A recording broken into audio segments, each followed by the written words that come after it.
I want to talk a little bit right now, or whenever you're watching this. It is right now for you, but right now for me is right now. And the reason I want to do it right now is because a client sent me a short video of two people reviewing the 2023 Baba Arrow and the Wilson Defier, 98 square inch Wilson Defier. And a lot of people are doing that. There's no problem with that whatsoever. However, the issue I have, or we have as Racquet Quest, is that there has to be a couple of numbers communicated within the testing to have it make any sense at all. If you can watch somebody hit the ball, you know how they're hitting the ball, and they're pretty good. That's good. I want to be like that guy. Okay, so I'll buy the racket that guy is hitting with, because he's hitting very, very nicely, and there's nothing wrong with that whatsoever. But talking about a racket without numbers or some spontaneity in terms of reacting to a certain shot, for example, it's just something that we just don't do anymore. We do a lot of numbers, as you know, and a lot of people get tired of hearing about that, but it's very, very, very important to know some of those numbers. And one of the numbers that is incredibly important is the effective stiffness number, which is a derivative of the string bed stiffness and the racket stiffness. We calculate it for every racket. We calculate it two different ways based on two different pieces of testing equipment, the RTC and the Flex 4 that we have. Another number that is very, very important is the in-plane stiffness, which we test for every racket we do. And I'll mention that because in a few minutes I'm going to talk a little bit about some rackets we did just recently and how the effective stiffness was affected by the in-plane stiffness. So, but anyway, when you start with saying this racket is more or less powerful than another racket, power is derived from the string bed stiffness. Okay? You say, well, I can swing a racket real hard, I can generate power. Yes, you can, but a racket standing by itself. And that's what we have to do these numbers for, because a racket is by itself. The string bed stiffness is going to be the determinant factor in the power of that racket.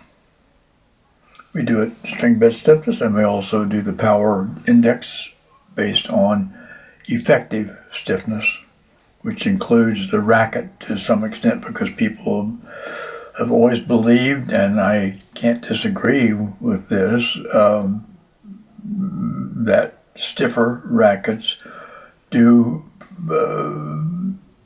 provide a little bit more power because the racket isn't bending and all that kind of sense.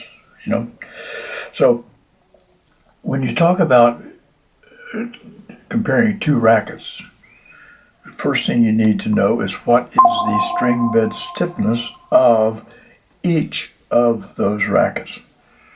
Okay, they can be strung in the same machine, same string, same tension, but the string bed stiffness may be different.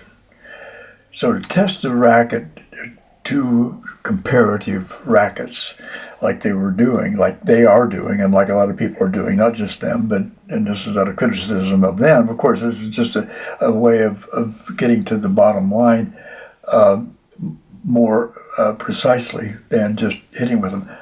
But I digress. So the string bed stiffness, which is derived from how the racket is strung, the stringing machine, the technician and stuff, can be slightly different, and we do know that a slightly different string bed stiffness is going to produce a slightly different power level.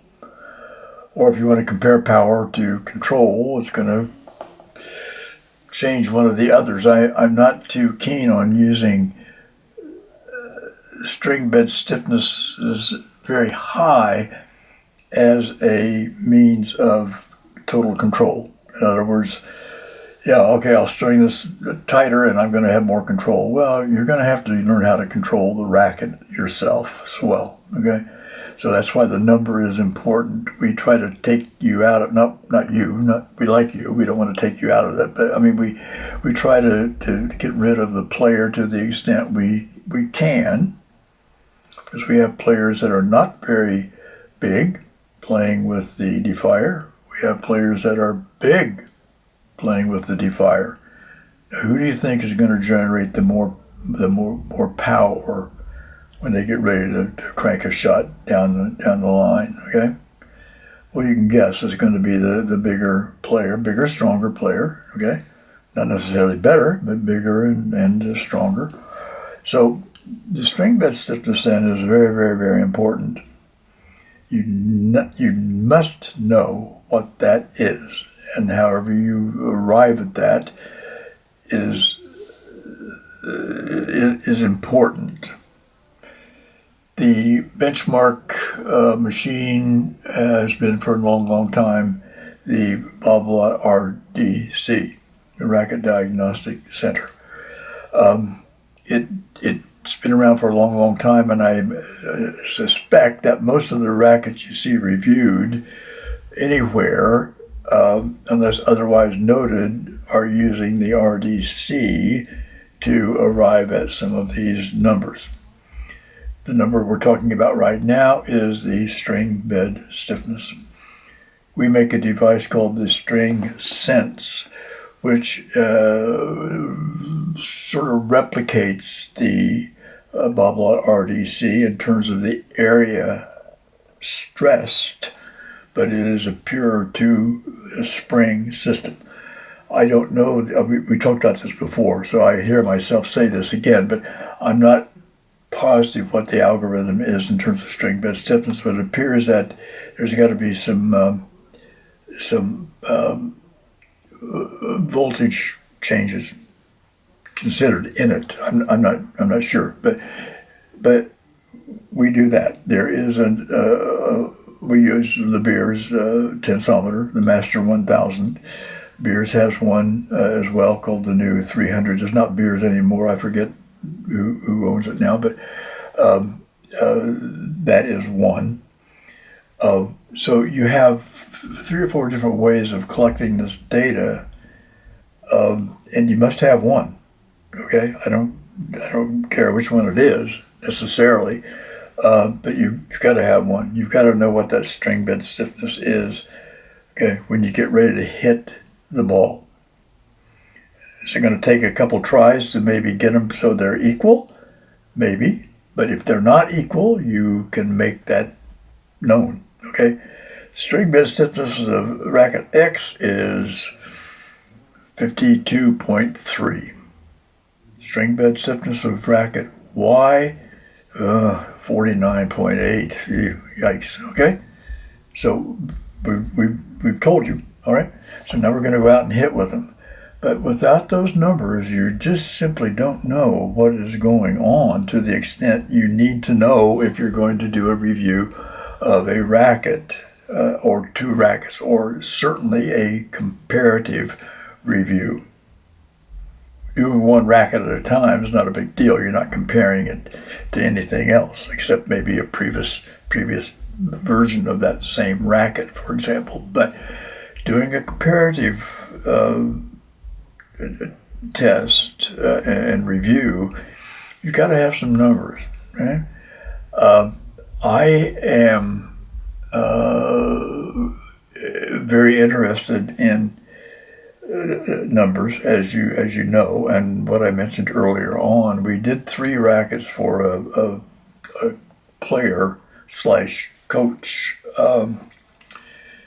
The Head Prestige 345.2. I think we talked about this a little bit And there's a little video that I made. I don't know where it resides right now, but there's a little video I made a couple of days ago. But the client wanted to know what the feeling would be between 49, 47, and 45 reference tension on these rackets. They're very, very, very close to the same.